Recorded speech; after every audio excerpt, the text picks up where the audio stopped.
Eu me chamo Solimar Oliveira de Faria, trabalho na Emater Rio, que é a empresa de assistência técnica e extensão rural do estado do Rio de Janeiro.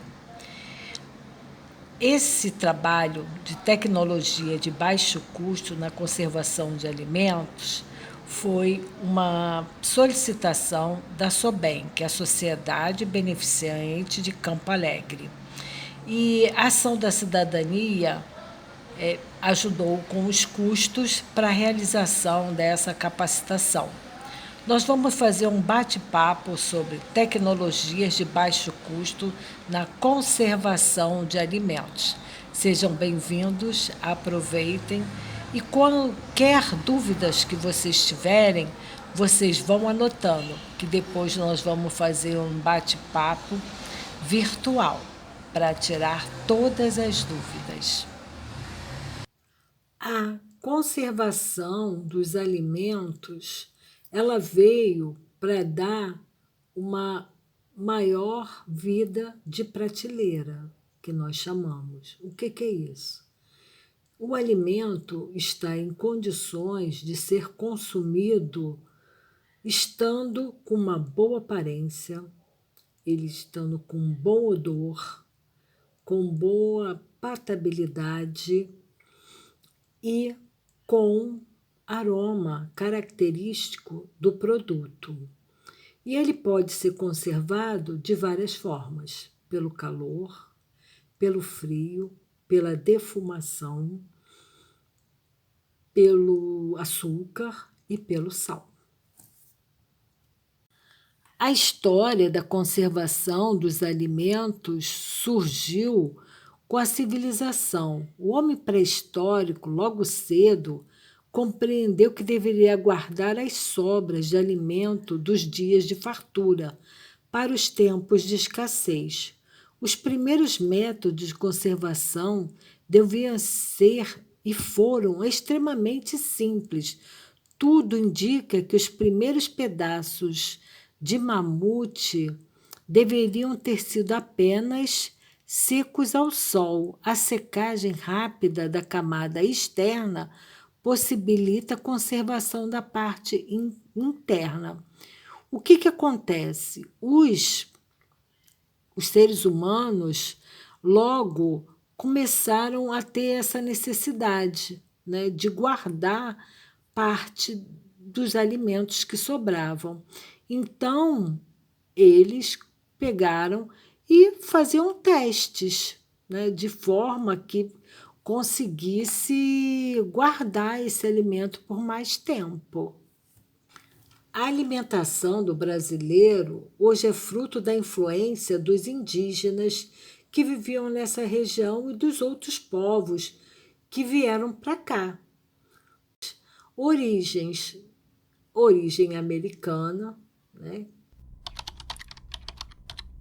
Origem africana, né? Foi os portugueses trouxeram aqui para o Brasil, né, os escravos, e houve assim uma grande influência do povo africano, que é a banana, o café, o azeite de dendê, a pimenta malagueta. Quando os portugueses descobriram o Brasil e começaram a colonizar, eles trouxeram vários tipos de sementes. Trouxeram o trigo, trouxeram carne bovina, pato, porco, carneiro, ganso e galinha. Assim, uma foto muito característica na história do Brasil, assim, a surpresa, né, do índio com a galinha. E também nós tivemos várias influências asiáticas. Também temos hoje muitos imigrantes que trouxeram vários produtos aqui para o Brasil e eles hoje estão aí muito difundidos. O coco, o arroz, a canela, o alecrim, a erva doce e o cravo da Índia. A convivência, né, desses povos aqui, né, com os novos brasileiros, é que mostra essa grande mistura, né, de sabores, de aroma, que nós temos aqui na nossa culinária, tornando a culinária brasileira muito rica e diversificada. Tipos de tratamento para conservação de alimentos: conservação pelo calor, conservação pelo frio, conservação pelo controle da umidade, conservação pela adição de soluto, conservação por defumação, conservação por fermentação, conservação pela adição de aditivos e conservação pelo uso da irradiação. Nós vamos nos ater mais sobre a conservação pelo calor, a conservação pela adição de soluto, que é a adição de sal e de açúcar. E podemos falar também alguma coisa com relação a controle da umidade, a conservação pelo controle da umidade. Agora nós vamos falar sobre o branqueamento de vegetais. O que acontece? Nós vamos colocar esses vegetais em contato com o calor. Para o branqueamento é um pré-cozimento que ele vai sofrer para levar esse produto a ter um estágio de pré-cozimento. Branqueamento. Qual é a função principal do branqueamento? É inativação enzimática nos vegetais, em algumas frutas e legumes. Antes de submetê-los a outras operações de congelamento e desidratação, amolece e incha os tecidos, ocorrendo a remoção do oxigênio dos tecidos vegetais, diminuindo a carga bacteriana inicial. Limpeza. Fixa a cor e impede a despigmentação. Então, quando a gente faz o branqueamento, a gente consegue manter a cor desses alimentos. E depois nós podemos fazer outros processos, né? Que é o picles, que é levar esse alimento para o congelador, né? Para fazer congelados, e também levar para desidratação, que também é um processo de calor. Vocês vão receber esses apontamentos em uma apostila.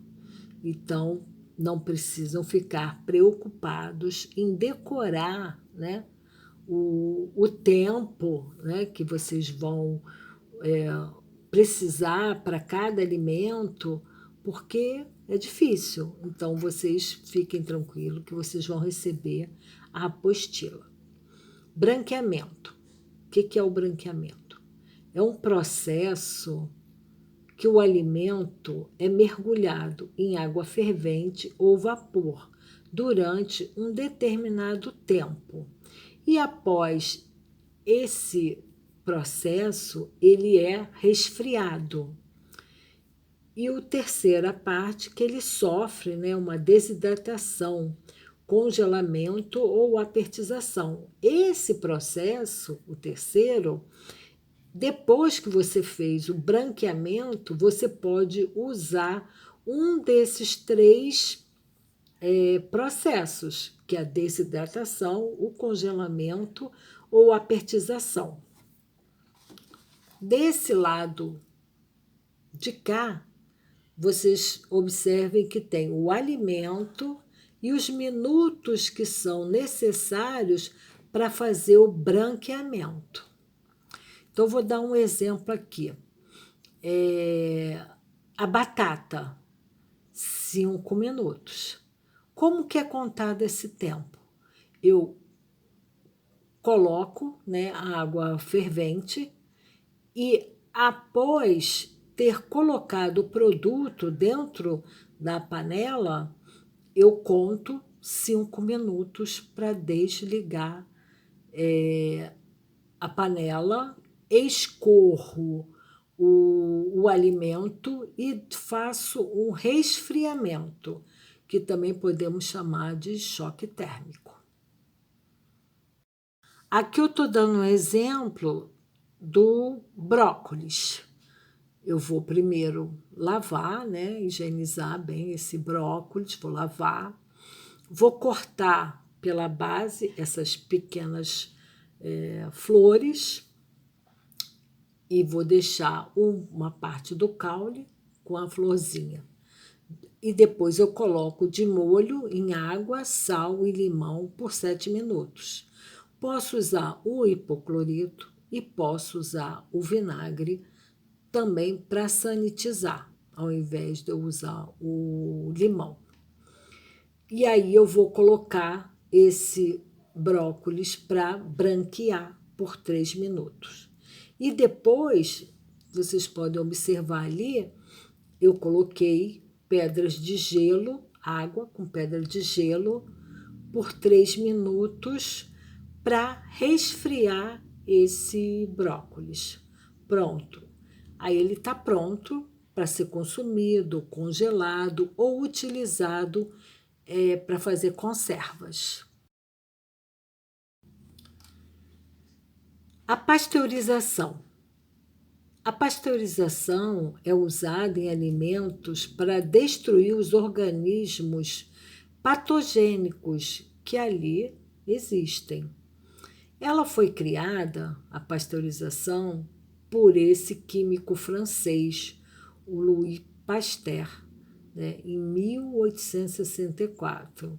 Então, essa técnica, né, vamos dizer assim, ela levou o nome de pasteurização por causa do químico francês Pasteur. Louis Pasteur, em 1822 a 1895, descobriu nos meados do século XIX que o aquecimento de certos alimentos e bebidas acima de 60 graus por um determinado tempo evitava a deteriorização e reduzia de maneira sensível o número de micro-organismos presentes na sua composição. Processos térmicos nos alimentos.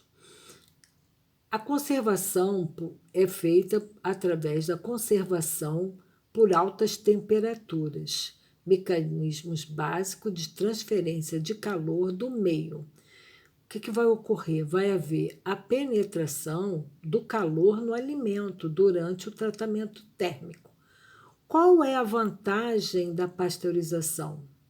Evita a transmissão de doenças, elimina bactérias indesejáveis, prolonga a vida útil dos alimentos, beneficia a tecnologia e qualidade dos alimentos. Agora eu vou falar sobre a pasteurização rápida, a lenta, e as vantagens da rápida versus a lenta. A pasteurização rápida ela é utilizada com altas temperaturas durante um período curto de tempo, mais utilizada para leite de saquinho A, B, C. O que acontece? Ela é mais utilizada na indústria, né? Porque ela é muito rápido. Olha aqui o exemplo. Temperatura utilizada de 75 graus Celsius de 15 a 20 segundos. Então, o que nós vamos fazer na preparação dos alimentos vai ser uma pasteurização lenta, que são temperaturas menores durante um maior intervalo de tempo. Melhor para pequenas quantidades. Aí aqui eu estou dando o exemplo do leite de cabra. Eu tenho, digamos que seja lá no sítio, Eu tenho leite, né, de vaca e tenho leite de cabra. As cabras dão uma quantidade bem menor de leite. Então, eu posso estar utilizando para fazer uma pasteurização lenta que não vai comprometer a qualidade do meu produto usando a pasteurização lenta. E a temperatura utilizada, olha a diferença, 65 graus, 10 graus a menos, e a quantidade de tempo ela é muito maior, 30 minutos. Então, vocês podem ver aqui a pasteurização lenta e aqui a pasteurização rápida. Qual é a vantagem da rápida? Ela é muito mais eficiente, ela é um processo contínuo, com muita rapidez, maior volume de produto que eu consigo pasteurizar, é um processo automático de limpeza e ela economiza mão de obra. Como nós vamos processar alimentos, né? Não é uma indústria, né? É um processo mais artesanal, nós vamos estar utilizando a pasteurização lenta. As vantagens da pasteurização. Ela evita a transmissão de doenças, elimina bactérias indesejáveis, prolonga a vida útil dos alimentos, beneficia a tecnologia e qualidade dos alimentos. A pasteurização rápida, ela utiliza, como eu falei antes, altas temperaturas durante curtos intervalos de tempo, mais utilizada para leite, e a temperatura utilizada é de 75 graus durante 15 a 20 segundos. Esterilização de alimentos. A esterilização é um processo que tem como objetivo destruir todo e qualquer tipo de organismo que possam estragar o alimento ou causar doenças às pessoas. A esterilização de alimentos é feita pelo calor e é um processo muito utilizado. Os alimentos são submetidos a temperaturas superiores a 100 graus Celsius, pela aplicação de vapor sob pressão ou mistura de vapor e água, utilizada em autoclaves, princípio de funcionamento semelhante ao da panela de pressão. Essa esterilização, ela não é feita, né, na casa da gente, né, nem numa pequena agroindústria, com processos artesanais. Ela é feita por indústria de alimentos. Características da esterilização. Ela pode ser realizada através de vários processos. A apertização, que é a esterilização na embalagem, que nós vamos depois fazer de uma forma artesanal, tá? Que vamos terminar o processo de esterilização desse alimento já dentro da embalagem. O cozedor rotativo e as autoclaves, como eu falei anteriormente. E tem também a esterilização a granel, que é o principal processo, é o HT, onde se utiliza altas temperaturas por curto espaço de tempo. O HT é aquele do Tetra Pak, do leite, né? Então, tem aqueles tanques de esterilização. Ele é feito, tem umas placas que tem altas temperaturas, o leite passa ali por um curto espaço de tempo e ele é esterilizado, Aqui eu estou mostrando a autoclave, que é esse aparelho aí, ó, à nossa esquerda. E aqui do lado direito, né, superior, vocês estão vendo os vidros. Os vidros que estão dentro de um tanque e eles vão ser esterilizados, né? É uma esterilização lenta, porque o calor vai para a mistura e esteriliza essa mistura, né? Mas o calor é através do vidro, né? Então, existe a água, só é coberto, né, os vidros e eles são esterilizados. A apertização é a esterilização comercial. A apertização corresponde ao aquecimento do produto já elaborado, envasado em latas, vidros, plásticos, autoclaves e relativamente isentos de ar. No caso, nós vamos fazer doces, geleias, picles e vamos envasar eles em vidros, né, que são esses vidros de conservas. E nós vamos fazer a esterilização a apertização, né, desse produto já elaborado.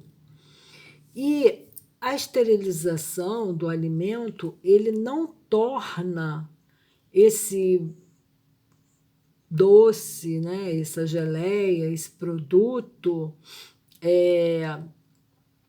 estéril. Por quê? Ali há uma preservação dos valores nutricionais, né? Tanto nutricionais quanto de aroma, né? Então, os sensoriais. Esse aqui é para vocês terem uma noção da zona de perigo.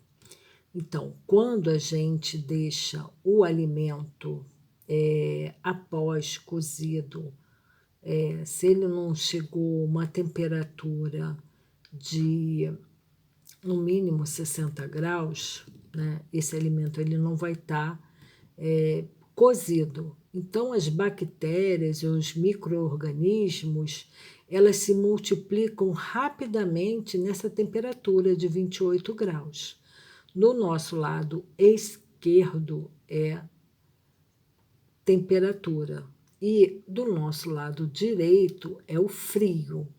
Então, se o alimento tiver acima de 41 graus, né, ele vai estar na zona de perigo também.